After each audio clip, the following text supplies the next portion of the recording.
Hello friends, मैं Hemlata Kumpawat, assistant professor political science SPC government college Ajmer. जैसा कि पिछले अध्याय में हमने देखा था कि शीत युद्ध के कारण पूरे विश्व में एक तनाव की स्थिति व्याप्त थी और इसके बहुत से कारण थे।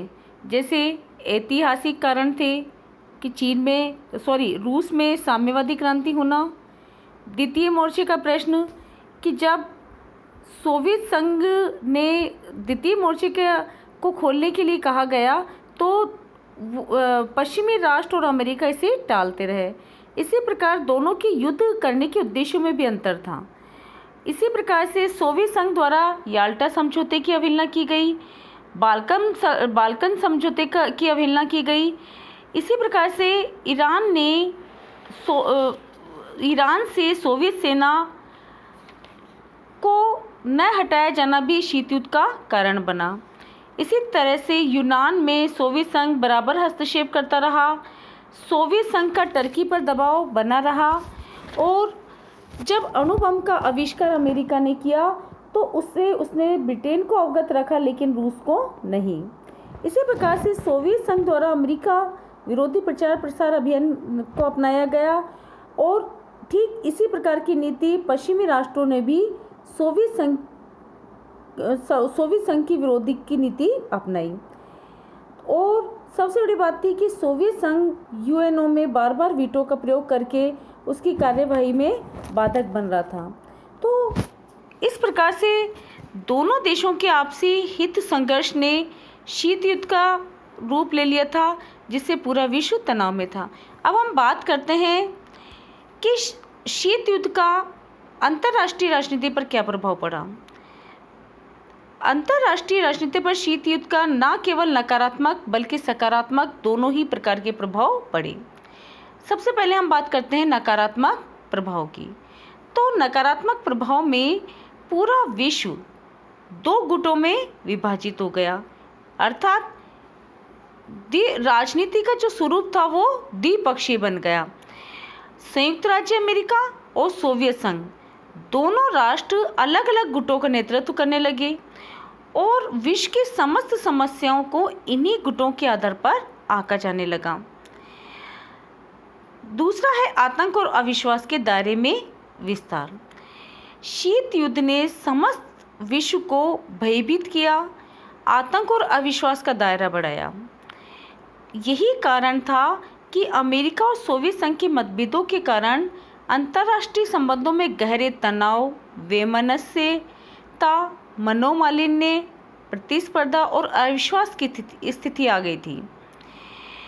और युद्ध के वातावरण को बनाए रखा जाने लगा था। नेहरू ने ठीक ही कहा था कि हम लोग निलंबित मृत्युदंड अर्थात सस्पेंडेड डेथ सेंटेंस के युग में जी रहे हैं। इसी प्रकार से आणविक युद्ध की संभावना का भी भय सताने लगा, क्योंकि हम सभी जानते हैं कि 1945 में आणविक अस्त्र का प्रयोग जापान पे किया गया था और यह महसूस किया जाने लगा कि अगर अगला युद्ध हुआ तो वो आणविक होगा और आणविक युद्ध हुआ तो उसके परिणाम बहुत भयंकर होंगे। नेक्स्ट है सैनिक संधियों एवं सैनिक गठबंधनों का बाहुल्य। हम सभी जानते हैं कि शीत युद्ध ने विश्व में सैनिक संधियों, सैनिक गठबंधनों को जन्म दिया और एक के बाद एक बहुत सारे सैनिक गठबंधनों का जन्म होने लगा, जैसे नाटो, सीटो, सेंटो, वार्सा पैक्ट आदि। इससे जैसे ही एक गुट किसी भी सैनिक गठबंधन का वो करता तो दूसरी तरफ दूसरा गुट तुरंत दूसरा सैनिक गठबंधन को जन्म देने लगा। तो इस प्रकार से इन्होंने निशस्त्रीकरण की समस्या को और बढ़ा दिया, जटिल बना दिया। इसके अतिरिक्त शस्त्रीकरण की अविरल प्रतिस्पर्धा को बढ़ावा मिला, जिसके कारण विश्व शांति और निशस्त्रीकरण की योजनाएं धूमिल होने लगी। जैसा कि केनेडी ने कहा था कि शीत युद्ध ने शस्त्रों की शक्ति, शस्त्रों की होड़ और विध्वंसक शस्त्रों की खोज को बढ़ावा दिया और इन पर अरबों खरबों डॉलर खर्च होने लगे। नेक्स्ट बात करते हैं हम अंतर्राष्ट्रीय राजनीति का यांत्रिकीकरण। जैसा कि जो विश्व था दो भागों में विभक्त हो गया। एक खेमा देवताओं का है तो दूसरा दानवों का। एक तरफ काली भेड़ें हैं तो दूसरी तरफ सभी सफ़ेद भेड़ें हैं। इनके मध्य कुछ भी नहीं है। तो इस प्रकार से अंतर्राष्ट्रीय राजनीति का स्वरूप एकदम यांत्रिकीकरण हो गया था। इसी प्रकार से अंतर्राष्ट्रीय राजनीति में सैनिक दृष्टिकोण का पोषण होने लगा, अर्थात अब शांति की बात करना भी संदेहास्पद लगने लगा था। अब शांति का अर्थ युद्ध के संदर्भ में लिया जाने लगा। और सबसे बड़ी बात थी कि संयुक्त राष्ट्र संघ को पंगु कर दिया शीत युद्ध ने, क्योंकि शीत युद्ध के कारण संयुक्त राष्ट्र संघ जैसे विश्व संगठन के कार्यों में भी अवरोध उत्पन्न होने लगा और महाशक्तियों के परस्पर विरोधी दृष्टिकोण के कारण संघ कोई कठोर कार्यवाही कर नहीं सका। जैसा कि हम सभी जानते हैं कि जैसे जो सोवियत रूस था वो बार बार वीटो का प्रयोग करता था, और देखा जाए तो संयुक्त राष्ट्र संघ का जो मंच था वो महाशक्तियों की राजनीति का अखाड़ा बन गया था और इसे शीत युद्ध के वातावरण में राजनीतिक प्रचार का साधन बना दिया गया था। एक पक्ष कोई प्रस्ताव रखता तो दूसरा उसका विरोध करता, जिससे संयुक्त राष्ट्र संघ एक ऐसा वाद विवाद का मंच बन गया जहां सभी भाषण देते थे किंतु सुनता कोई भी नहीं है। इसी प्रकार से सुरक्षा परिषद को भी जो स्थिति थी वो ऐसी हो गई थी कि जैसे मानो उसको लकवा मार गया हो। क्यों? क्योंकि सुरक्षा परिषद जैसी संस्था जिसके कंधों पर अंतर्राष्ट्रीय शांति और सुरक्षा स्थापित करने का त्वरित निर्णय लेने का भार डाला गया था, सोवियत संघ और अमेरिका के अर्थात पूर्व और पश्चिम के संघर्ष का अखाड़ा बन गई। इसमें महाशक्ति अपने परस्पर विरोधी स्वार्थों के कारण विभिन्न शांति प्रस्तावों को वीटो द्वारा बेहिचक रद्द करती रहती थी और यह इतना अधिक विरोध और वीटो का प्रयोग दिखाई देने लगा कि इसे संयुक्त राष्ट्र संघ के स्थान पर विभक्त और विरोधी दलों में बटा हुआ राष्ट्र संघ कहना अधिक उपयुक्त जान पड़ा। इसी प्रकार से शीत युद्ध के कारण मानवीय कल्याण के कार्यक्रमों की उपेक्षा की जाने लगी। इनसे संबंधित बहुत सारे जो महत्वपूर्ण कार्य थे वो गौण हो गए शीत युद्ध के कारण, और शीत युद्ध के कारण ही तीसरी दुनिया के विकासशील देशों की भूखमरी, बीमारी, बेरोजगारी, अशिक्षा, आर्थिक पिछड़ापन, राजनीतिक अस्थिरता आदि अनेक महत्वपूर्ण समस्याओं का उचित निदान सही समय पर संभव नहीं हो सका। और क्योंकि महाशक्तियों का जो दृष्टिकोण था वो शक्ति की राजनीति तक ही सीमित रहा, ना कि मानवीय कल्याण के कार्यक्रमों के प्रति रहा। इस प्रकार हम कह सकते हैं कि शीत युद्ध के बहुत सारे नकारात्मक परिणाम निकले और इसकी वजह से पूरा विश्व एक तनाव को झेल रहा था, एक ऐसे माहौल में जी रहा था जहाँ पर कि कब क्या हो जाए इसका कोई पता नहीं था। लेकिन हम ये भी कहना चाहेंगे कि शीत युद्ध के न केवल नकारात्मक परिणाम निकले लेकिन इसके कुछ सकारात्मक प्रभाव भी पड़े, जो कि अंतर्राष्ट्रीय राजनीति को एक नई दिशा देने के लिए पर्याप्त थे। जिससे सबसे पहले हम बात करते हैं गुटनिरपेक्षता की नीति को प्रोत्साहन दिया गया।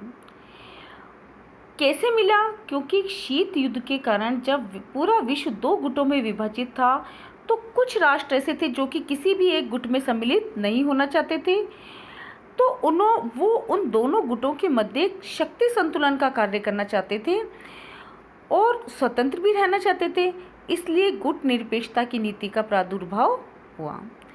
दूसरी बात करते हैं हम कि तीसरी दुनिया के जो राष्ट्र थे उनको उपनिवेशवाद से मुक्ति मिली और ये संभव हो पाया दोनों गुटों में शीत युद्ध के कारण। इसी प्रकार से जो शीत युद्ध के कारण शांतिपूर्ण सहअस्तित्व को भी प्रोत्साहन मिला, क्योंकि सबको पता था कि अगर युद्ध हुआ तो उसके बाद विश्व में कुछ भी नहीं बचेगा, तो शांतिपूर्ण सहअस्तित्व की नीति को प्रोत्साहन मिला गया। इसी प्रकार से तकनीकी एवं आणविक शक्ति को प्रोत्साहन मिला, क्योंकि आणविक शक्ति का प्रयोग न केवल विध्वंसक कार्यों के लिए बल्कि शांति के प्रयोगों के लिए भी उपयोग किया जाता है।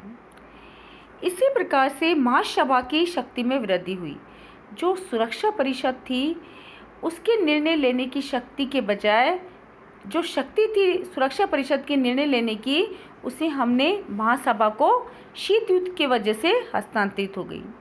और इसी प्रकार से जो विभिन्न राष्ट्र थे उनकी विदेश नीति में यथार्थवाद का आविर्भाव हुआ, अर्थात यथार्थता की नीति को प्रोत्साहन दिया गया।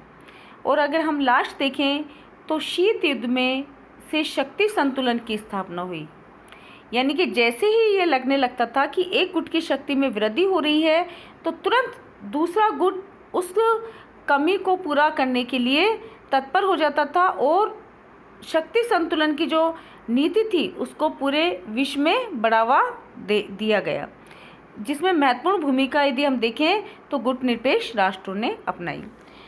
तो इस प्रकार से निष्कर्ष रूप में हम कह सकते हैं कि 1989 में विश्व इतिहास में एक चमत्कारी मोड़ आया और शीत युद्ध के मूल कारणों की समाप्ति हो गई। जैसे बर्लिन की दीवार का पतन हो गया, जर्मनी का एकीकरण हो गया, वार्सा पैक्ट को भंग कर दिया गया और दोनों महाशक्तियों के बीच सहयोग के मधुर संबंधों का सूत्रपात हुआ। यह शीत युद्ध की समाप्ति का ही परिणाम था कि खाड़ी संकट के समय सोवियत संघ और अमेरिका ने मिलकर सुरक्षा परिषद के प्रस्तावों का समर्थन किया। शीत युद्ध के अंत का मुख्य कारण पूर्वी यूरोप में साम्यवाद का ध्वस्त होना और सोवियत संघ से उभरता हुआ आर्थिक और राजनीतिक संकट जो था वो समाप्त हो गया। तो इस प्रकार से सोवियत संघ अब अमेरिका से प्रतिस्पर्धा करने की स्थिति में नहीं था और यहीं से सोवियत संघ की स्थिति का यथार्थपरक मूल्यांकन करते हुए तत्कालीन राष्ट्रपति गोर्बाचोव ने शीत युद्ध की राजनीति का परित्याग करना ही अपने देश के लिए हितकारी समझा और आज शीत युद्ध अतीत की वस्तु बन गया है। धन्यवाद।